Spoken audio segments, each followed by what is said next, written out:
Welcome to This Daring Adventure podcast, where we work on bridging the gap between where we are and where we want to be in order to live a bigger and bolder life.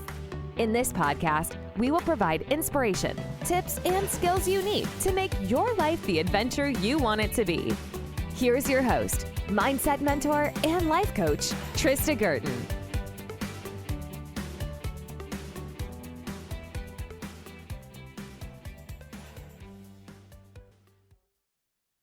Hey everybody, welcome back to This Daring Adventure.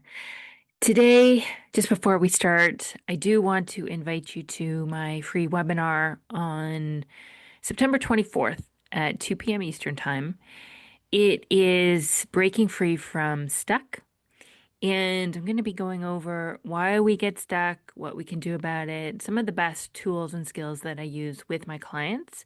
And I'm also going to be giving you a special introduction to my new coaching community called You Redefined. That's where I'm putting all of my best material, free coaching sessions, a private podcast, and lots of other goodies inside.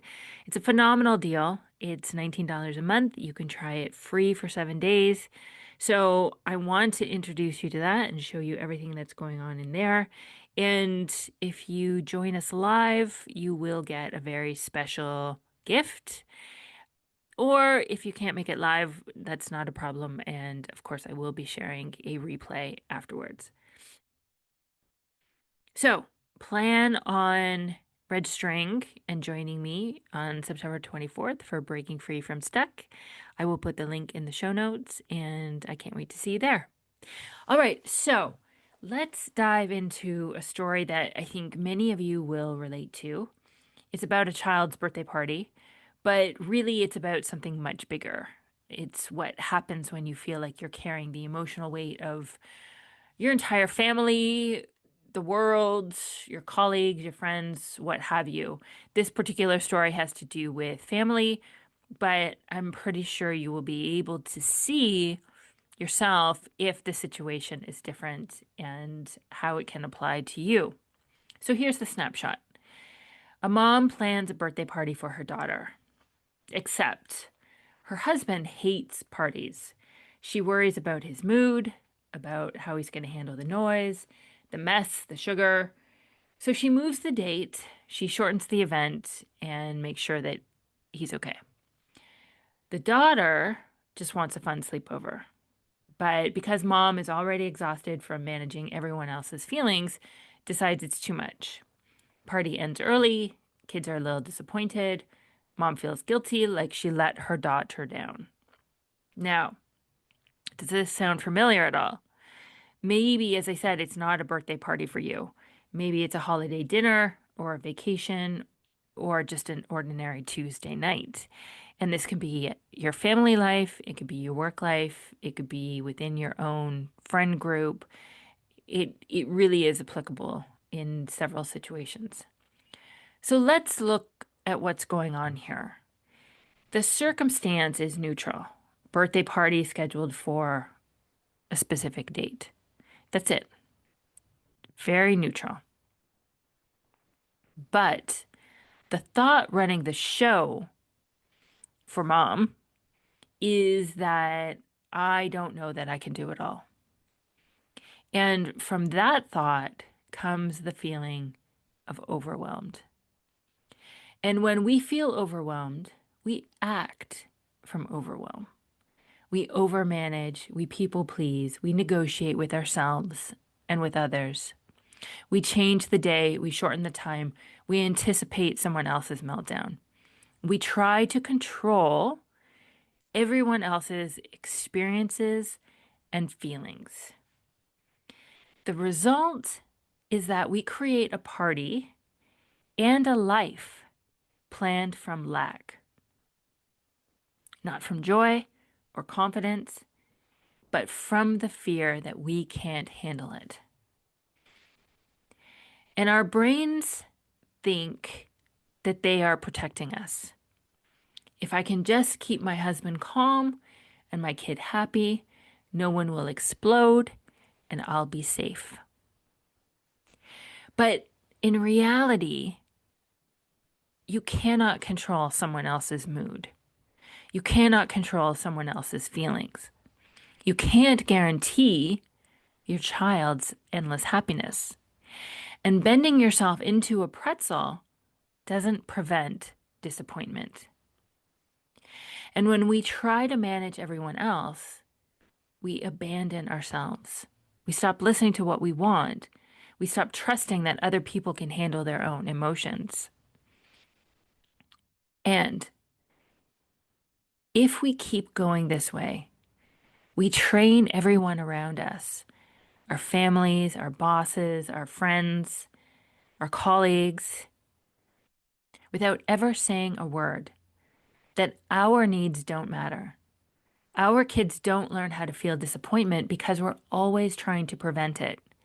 Our partners never build their own emotional resilience because we're carrying it for them. And we stay stuck and resentful and exhausted. But here's the good news. The solution isn't fixing your husband or making your kids eternally happy. The solution is an internal shift. First, you want to be able to name the circumstance clearly.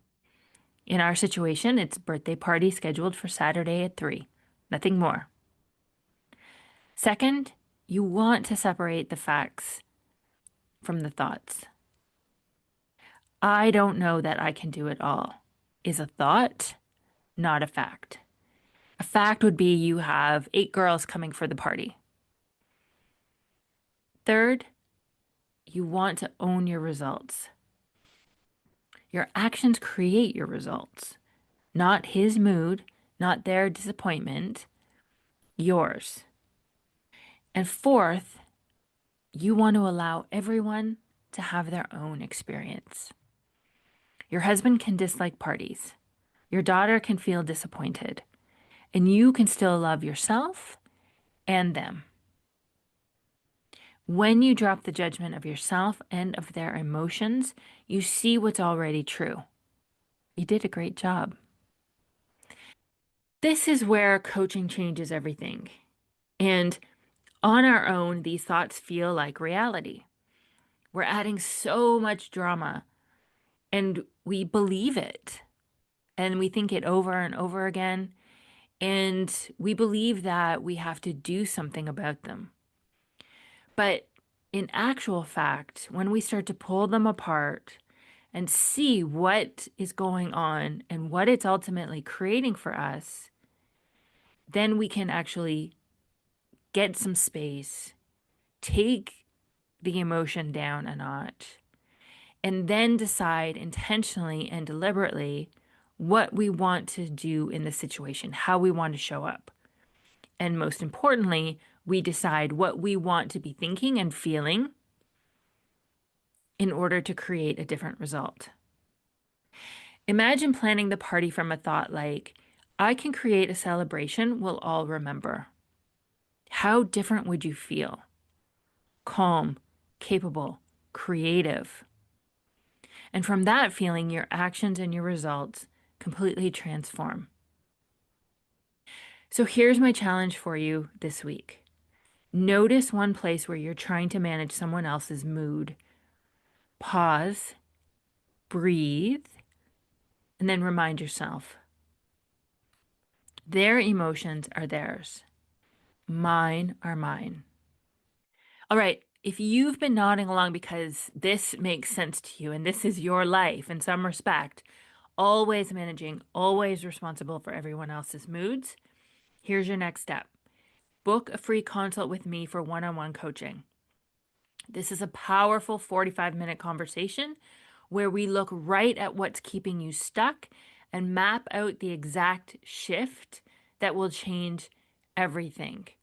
And you'll learn how working with me one-on-one can create some pretty amazing results in your life. This is some of the best work that you will ever do for yourself. And if you're a woman who is motivated, done with waiting, and ready to create real change, this call is your turning point. We'll uncover what's blocking you, decide what you want next, and I'll show you how we'll get you there together. After our consult call, you will know the path forward. You will feel the relief of a plan and the excitement of possibility.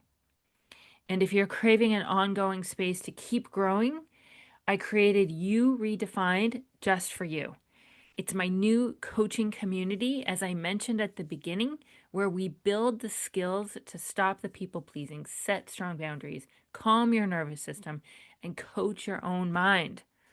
In 90 days, you'll feel steady and confident, like you're back in charge of your life, because you'll know exactly how to create the results you want, no matter what's happening around you. So here's what to do. Go to the link in the show notes and schedule that consult today. Don't wait for the right time. This is the right time. And second, after we talk, join us in You Redefined and keep the transformation going. No one else's mood gets to run your life. Your husband, your kid's disappointment doesn't define your worth. You are the solution, and I can help you prove it. All right, my friends, that's your invitation. Click the link in the show notes, book your consult, and let's get started. I'll talk to you next week. Bye-bye.